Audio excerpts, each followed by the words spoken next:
আজকে তোমাদের question of the day হচ্ছে what is the synonym of anomaly. 1 number option absolve, 2 number bonanza, 3 number irregularity and fourth option is dormant.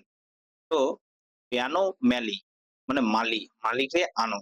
মালি বলতে গার্ডেনে যে কাজ করে সেই লোকটা ইররেগুলারিটি দেখাচ্ছে, মানে নিয়মিত আসছে না, নিয়মিত কাজ করছে না, তাই জন্য নতুন মালি নিয়ে আসো। ঠিক আছে, ইররেগুলারিটি। अच्छा, अब सॉल्व মানে एब्सॉल्व। तो अब सॉल्व हो गया प्रॉब्लम, यानी পার্ডন, ক্ষমা করে দিলেই সব প্রবলেমের সমাধান হয়ে যায়। ঠিক আছে, নেক্সট বোনাঞ্জা। বোন অর্থাৎ তোমার বোন, বোন মানে আশীর্বাদ। ঠিক আছে, আর বোন ফ্যামিলিতে যদি বোন আসে সেটাও আশীর্বাদ। তো বোন আঞ্জা, বোন কি নিয়ে আসবে? বোন নিজের সাথে সাথে সাডেন গেন নিয়ে আসবে, মানে হঠাৎ করে প্রগতি বা উন্নতি নিয়ে আসবে। ইররেগুলারিটি মানে অনিয়মিত।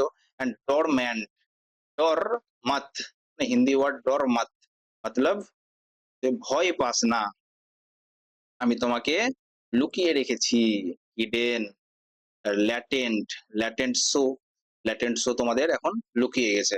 ডর মাত, আমি তোমাকে লুকিয়ে রেখেছি, ল্যাটেন্ট। তাহলে তোমাদের অ্যান্সার কি হলো? অ্যানোম্যালির সিনোনিম হচ্ছে ইররেগুলারিটি। এটা হচ্ছে তোমাদের অ্যান্সার। ঠিক আছে, তোমাদের যদি ভিডিওটা ভালো লেগে থাকে তাহলে লাইক, শেয়ার এন্ড সাবস্ক্রাইব করো। এবং এই মতো সমস্ত ওয়ার্ড উইথ ট্রিক্স জানার জন্য আমার এ টু জেড সিরিজ চলছে ওভি এসএসসি চ্যানেলে। ওভি এসএসসি চ্যানেলে সেটা কমপ্লিট করো। ওকে, টাটা, বাই বাই।